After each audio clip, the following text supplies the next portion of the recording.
Welcome to Essentials for Adoption Attuned Parenting, a podcast exploring how parents can best relate and connect to their adopted child.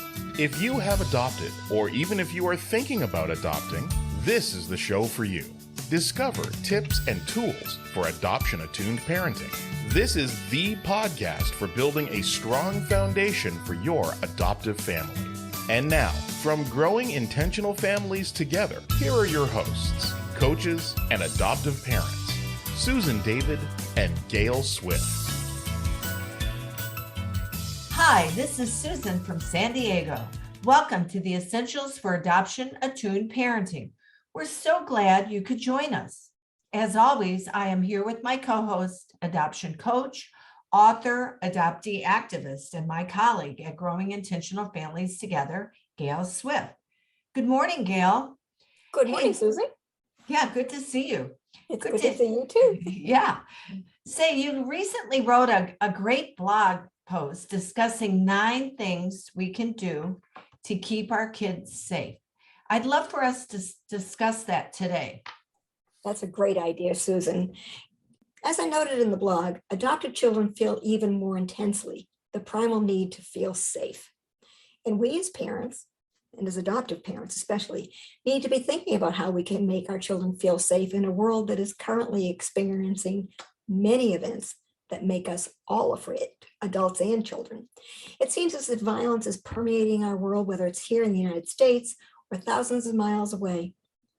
So let me ask you, Gayle, what would we find ourselves doing to deal with this fear? And also, what might we do differently that would be more effective? I think one of the things we do is to prevent ourselves from feeling overwhelmed by fear and despair. We create a mental bubble to turn off the news, and we scroll quickly by the distressing posts. This is understandable. Of course, we need that sense of safety for ourselves as well. We need a break from that tension and fear. But at the same time, as Albert Einstein says, insanity is defined as doing the same thing over and over again and expecting a different result.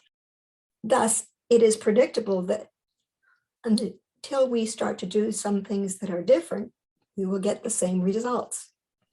Well, I noticed in myself that to deal with this fear, I tend to I hate to admit this, but think about it as happening to other people over there. It's not here. Like almost relieved after you listen to the news and then you go through the process of listening and, oh my gosh, isn't that awful? And then you think, okay, all right, it won't happen here. But like you said, that's a normal thing. We want to deal with. We don't want to have it hanging over us, and we got to live, right? Exactly. And if you live in constant fear, we'll be paralyzed. I'm mindful that after the horrific events in Uvalde, my 6-year-old grandson, I had him a couple of days later at my home, and he was a little bit sad. And I said, "What's going on?" He was cranky too. Naga, he calls me Naga. "I'm afraid that a bad man is going to come to my school and shoot me, or come to my house and shoot my family." Well, my heart sank right to my toes, as you can imagine. And I'm trying to stay calm, not cry, because it made me really overwhelmed. And I knew I had to figure out something to say to this little guy. It's one of the things I mentioned in the blog is first we have to calm ourselves when we're interacting with our kids. And another point I made in the blog is that we can't completely shelter our kids from the bad things that are happening in the world, whether it's a shooting or the war in the Ukraine. They hear about it. Some of them might have friends who have older siblings, or parents that keep the news on 24/7. Whatever the mechanism is for how they hear about these terrible things, they hear about it. And therefore, we have to find a way to talk to them and reassure them. I think one of the things we have to do is ensure that when we have these conversations, that we get into that calm space. We have inner strength. We need to draw on that. Whatever we tell our kids must be truthful, it must be accurate, and it must reassure them. We don't want to lie and make up fairy tales. So if I can refer it back again to the conversation with my grandson, one of the things we talked about was the things that his school already has in place to keep him safe, so that he knew that it was a safe place. In our school system, we have a locked perimeter with a very high fence. They have resource officers that are there at the school all day long. The teachers have been trained. They have limited access. I've reminded him of that. So that's kind of a first step. Let him know what actions have already been put in place to keep them safe.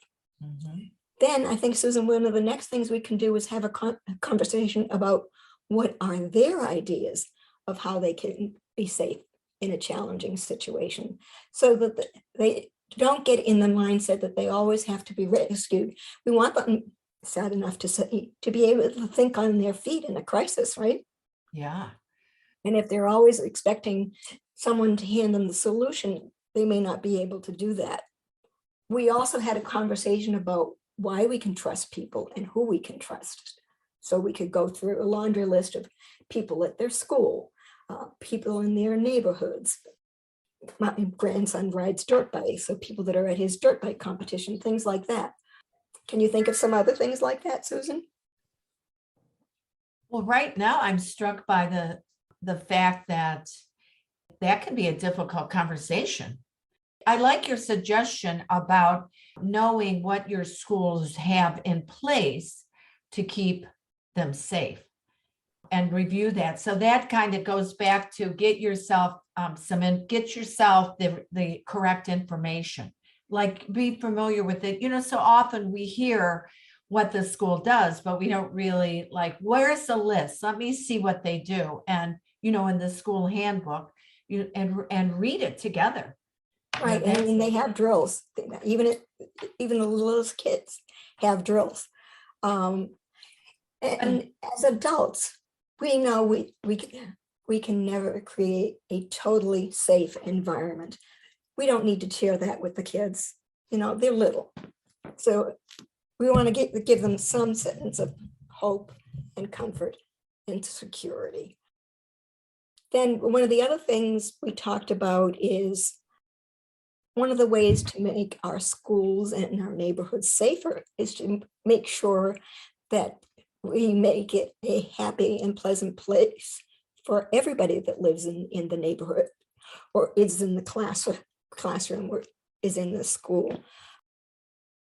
That was kind of my left-handed way of addressing issues of bullying and the mental and emotional stress that it tends to evolve for kids that are bullied from the time they were in lower schools through middle schools and high schools and so on. I tried to make it just be a simple conversation about how can we create happiness and make the kids in our classrooms feel safe, the microcosm of the world, because that's where he lives. That's what he needs to know. He doesn't need to know about the greater worldwide perspective. And I think it's important that they have a sense being able to take some action. I don't know about you, but anytime I've been really afraid and felt like there was nothing I could do in the moment, I can remember one time being mugged on the New York City subway. I was paralyzed with fear because I was alone and this person was assaulting me, not sexually, but attacking me. Let me use a better word. He was attacking me and I felt powerless. So if we can help our little ones brainstorm ways that they don't feel powerless. So where we went to was how can we maybe clean up our neighborhoods? How can we make our classroom a better place? Those kind of things. Does that make sense? Yeah, totally. That idea is wonderful in that it empowers a child. And I think the same idea about choice. You can choose to do these things, and then you end up feeling a certain way, right? That you can affect your world. And so often I think our kids, and especially adopted kids, where they were placed into a family, right? Not their original first family. And they might feel not in control of their situation. And this is a great way for them to begin to feel, hey, I do have control of some of these situations. I can make a difference in my classroom and in my community. Right, and we really want to strengthen their sense of capability, because too often in our society, kids develop what I call learned helplessness. I can't do it. I need help. Well, sometimes they need help, but more often than not, they need encouragement so that they can work through a task. And then when they complete that task, they get that sense of accomplishment and capability. That's something we really want to nurture, particularly in our adopted kids. Because again, one of the common patterns of behavior in adopted kids is a fear of failure, because that tends to be connected with a fear of rejection. So one of the coping strategies often taken is, if I don't try and I don't succeed, it's not my fault because I didn't really try. So we would want to kind of counterbalance that reluctance to try with a sense of, yes, I can try, and yes, I can accomplish. I am a capable person. And then that also gives them a little bit of a boost in their sense of control. Gayle, your list on the bottom of the bullet points, you say, check out these resources from the American School Counselor Association. So I want to encourage people to go there and check out the resources. In your writing, you always make that assumption that we're going to be age appropriate. If I'm summarizing this, it would be first calm myself and then get the facts. I want to know what I'm talking about. Then age appropriate. Like you said, you're not going to talk to a 6-year-old the same way, or you implied, you're not going to talk to a 6-year-old the same way that you would to a 12-year-old. Then also it's a partnership. What I'm hearing is the partnership in discussing what the school has in place, so that you can feel safe. I love the way you expanded. Hey, who are the people that we trust, not in our school, in our neighborhood, in our larger extracurricular activities. And then you move to this idea that you can affect something in this world. Like you said, maybe you clean up your neighborhood. Maybe you're the person who erases the chalkboard. Oh, does that date me back, right? Oh, yeah, it does. There's a whiteboard now. Yeah, exactly. Maybe you're the student who stays later and cleans up for the recycling, the papers and so forth. I don't know. My kids have been out of I used to volunteer a lot, and I'm sure that you did also. Yeah. And so, there were chores that the teacher had that make kids feel empowered and contributors. So we talked about that. And let's see this is so true of anything we talk about with parenting, but adoptive parenting, we got to practice this. Oh, yeah. This is not a once and done conversation. I wish that it would be once and done because it wasn't happening, but we know that it does happen. And most conversations that we have with our children are going to be revisited. Yeah, and as they get old, they process it with a different understanding. And as they get older, we also want to teach our kids how to distinguish between accurate information, disinformation, and misinformation, because we want them to have facts, not stories. It's also important for us when we're online to do the same kind of vetting for the stories that we're reading and sharing, because the more accurate information that we're sharing, easier to create understanding and shared partnerships. If we share misinformation and disinformation, we're just further dividing our communities. So true. And we know that adoptive parenting has an extra layer. Nowadays, there's even a higher, more is required of us because of this, sorting through all the information that we have. Years past, we didn't have that. You had to go to the library or read a newspaper. Now it's coming at you all ways. And so there's an added responsibility as a parent to figure the facts out. When we share the misinformation, as you said, we end up dividing ourselves even further. Yeah. I think it's important when we share to hear our children's questions. So you don't have to go further into detail. This is related to age appropriate. You want to hear the question and answer the question, where you don't have to go into great detail unless, like an older child might need that. Well, yeah, if I can refer back to the question my grandson had for me, I am afraid. Instead of dismissing his fear as, oh yeah, you don't have to worry, it's not going to happen here. He needed more information. He needed more reassurance. A quick dismissal wasn't going to work to reassure him. You're right, we need to hear our kids' questions, not just the text of it, the exact words of it. What's the emotion underneath that needs addressing? And I think we also have to be mindful of how we're speaking in our homes. Our kids are listening and they're taking their cues from us. So when we speak about other people, it's important to be respectful, not to name call or belittle people, to model kindness and helpfulness and community mindedness. Because if we're always speaking about that dumb neighbor or that stupid coworker, they're hearing that and they're gleaning a message from not only what we say, but how we say it. We want to be aware that our words align with our values and that our actions align with our values. And that fits in with the idea that you talk about the microcosm, right? Our family, first in our family, we begin, and then we move out into the world. If their world is school and their extracurricular activities, forging friendships and positive interactions with people, then our larger community, and finally the bigger world, right? Because we're in the business of creating responsible human beings. We're loving, kind, generous human beings. Exactly. We want to connect to them. We want them to connect with their friends, with their classmates, etc., as you just said so well. And that begins with respect for everybody. Even if you disagree with someone's viewpoint, you can still respect. And it kind of harkens back to the even smaller microcosm in our family, Susan, of we want to respect their roots and their first families.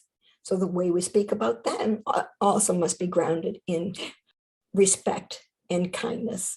For our adoptive parents that are listening, right, that this is such an important idea, that anyway, meaning respect for first families and acknowledging first families and their importance, that any way that we could do that would be a good idea. So I love this suggestion that, hey, we in our family, we don't talk that way about. I have a great example right now. My neighbor has a dog that barks, and I have dogs, and the other neighbor we have dogs barking, and we're working it out together, right? And if I would have had that initial response of, I won't even say the words, I'm aggravated, that's not how we're going to handle this. And we're working it out together. And some days it works great, and other days we're back to, I wouldn't say square one with the barking, but we're somewhere in the journey of handling the dogs. But it feels so good when I can walk out and say to this person, like have the conversation, and we both feel like we're working together as a team. That's important, that respect, and it relates. If you want to be motivated, think about your kid's first family, and would you want them to hear negative thoughts about them? 100%. Yeah. If you talk about one person that way, how about the other people? Yeah. Yeah. And when I hear other people talking about an absent friend, I wonder, what do they say about me when I'm not here? So for our kids, well, in my hearing, you're talking bad things about my birth parents. What do you say about me? Easy connection, right? We don't want our kids to have that kind of worry. So we can all make a difference one interaction at a time. You write this in your blog, and it will take the collective action of all of us to shift the current climate that spawns this tide of violence and hate. That's so optimistic. We can make a difference, and we must. We can't continue like this. I don't want to be negative, but I'm thinking that we're in this time, like you said, of violence and hate, and until we get this straightened out, I'm going to put my hope spin on it, until we get it all straightened out. I encourage the parents that are listening to find out about what's going on in their school, how they keep safe. I noticed that you can really rattle off like the high perimeter, the doors are locked. Of course, I know that you have a daughter who's a teacher, so you might be, I know she doesn't teach in that same school, but the point is for our listeners to get informed about what has been put in place in your school. And that way you can talk about it. Then calm yourself, because when we talk to our kids, we don't want to be hysterical. It's not going to do anybody any good, especially them. It'll only make them more frightened. Yeah. And we don't want to frighten them more. No, we don't want to frighten them. We want to empower them. Exactly. Yeah. Exactly. And then I think have an honest conversation here, address their issues. And if, as you're rattling off that their school has already prepared, you may identify some further preparations you'd like to see your school take. Yeah. And take action. Your children see that too, right? If something's not up to snuff, you can, ask the school board, go out there and advocate for making those changes. I think one of the big things we don't want to do, so remember when our kids were toddlers and when they didn't want to be seen, put their hands over their eyes? Yeah. And that was enough to hide. This is a situation we can't put our hands over our eyes. We've got to be informed, engaged, and working towards collective healing. Is there anything else that you want to say to our listeners out there? Hug your kids, hug your family every single day. Tell them you love them with your words and your actions.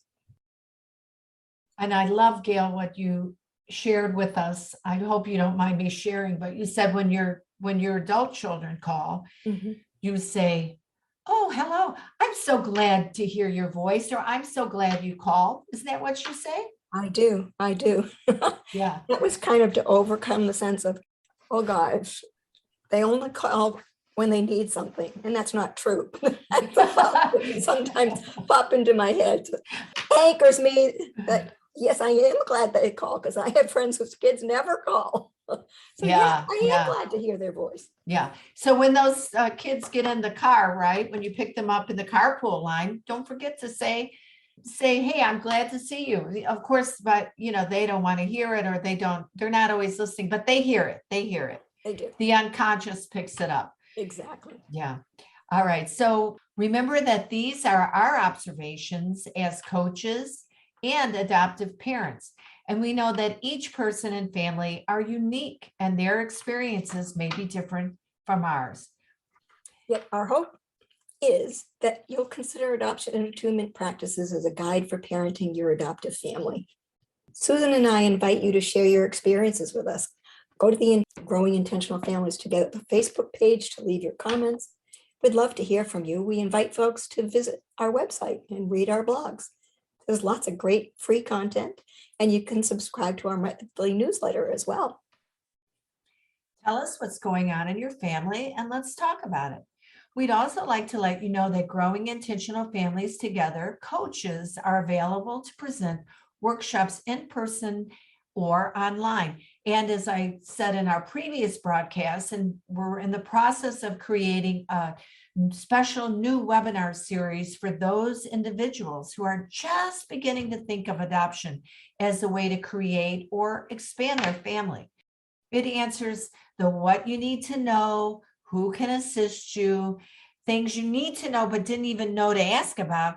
And finally, this is a great highlight, I think, what you need to know about adoption from an adult adoptee and professional adoption coach who just happens to be mine and Gayle's colleague at Growing Intentional Families Together. So you can look at our website to explore this possibility of, or pass it on to your friends and family if they're kind of thinking about adoption. That brings us to a close for today.